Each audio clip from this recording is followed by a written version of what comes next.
Le franc CFA nous a été imposé pendant la colonisation.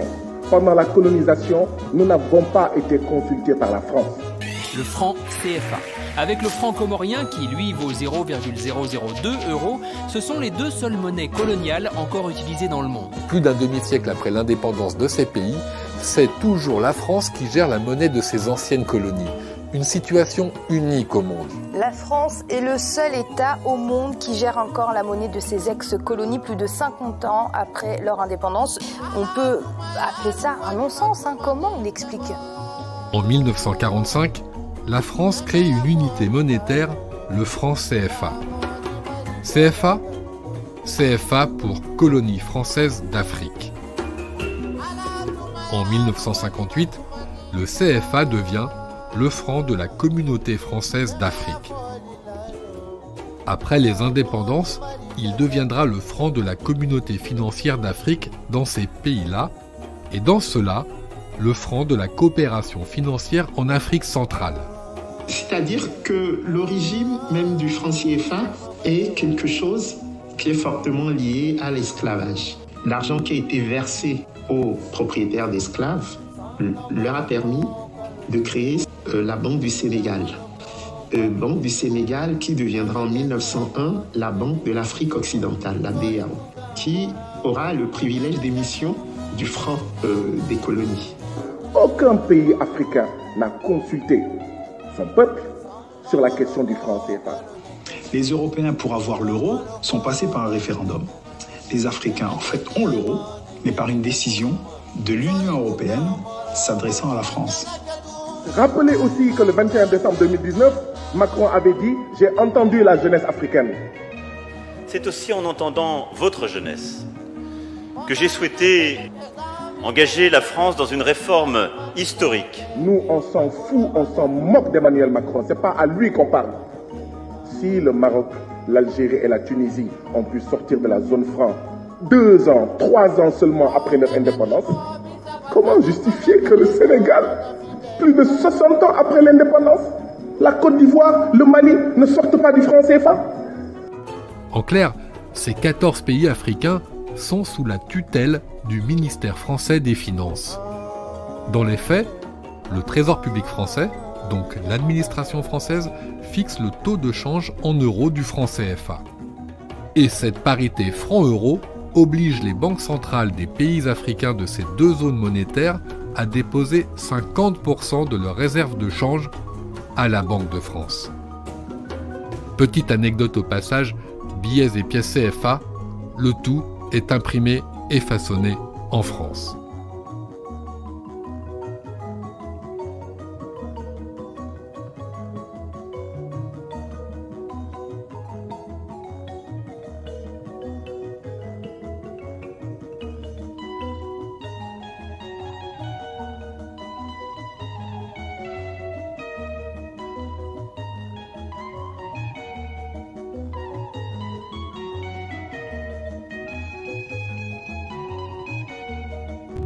Sylvanus Olympio, premier président de la République du Togo, voudra en finir avec le franc CFA.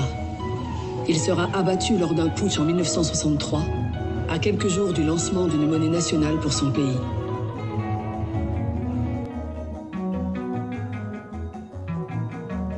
Olympio a eu des problèmes avec les impérialistes, les colonialistes français assez tôt.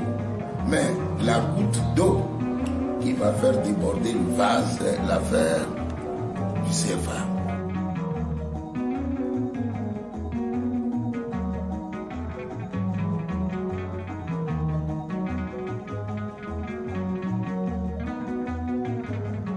Modibo Keïta au Mali, Sékou Touré en Guinée sont sanctionnés.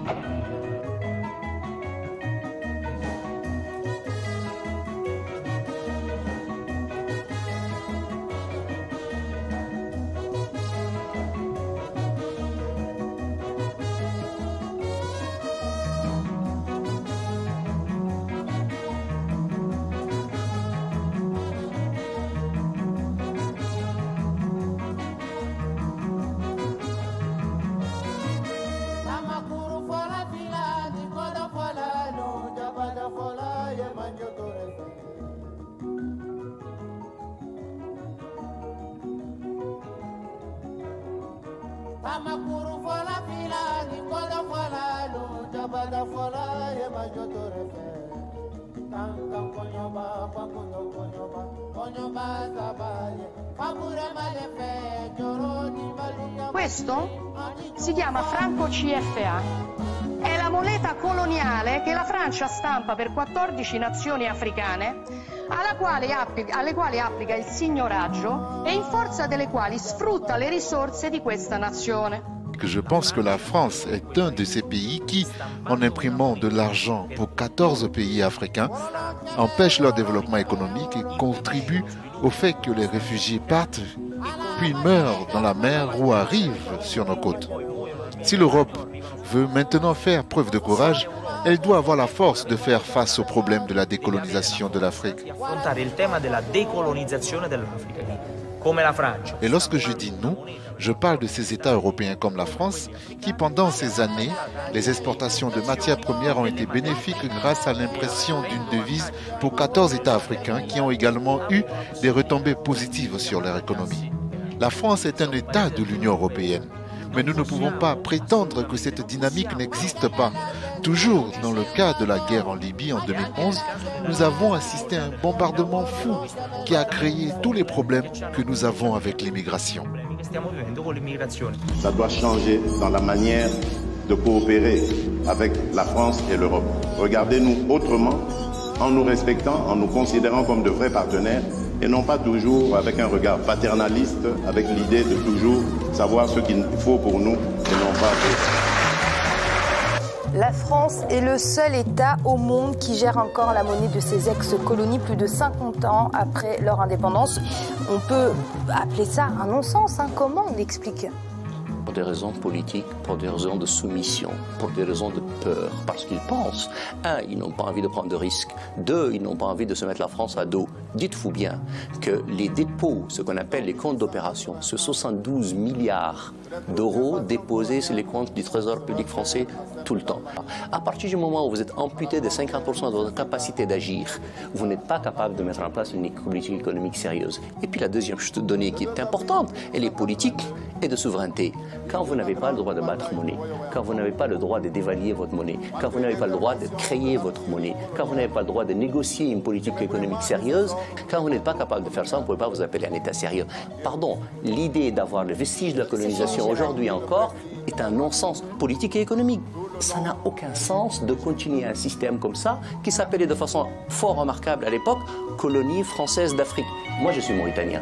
Mon pays est sorti du franc CFA depuis 1973. On a une monnaie qui vaut aujourd'hui le double du franc CFA et on a des réserves en devises plus importantes. Et on n'a pas la croissance la plus faible de la région.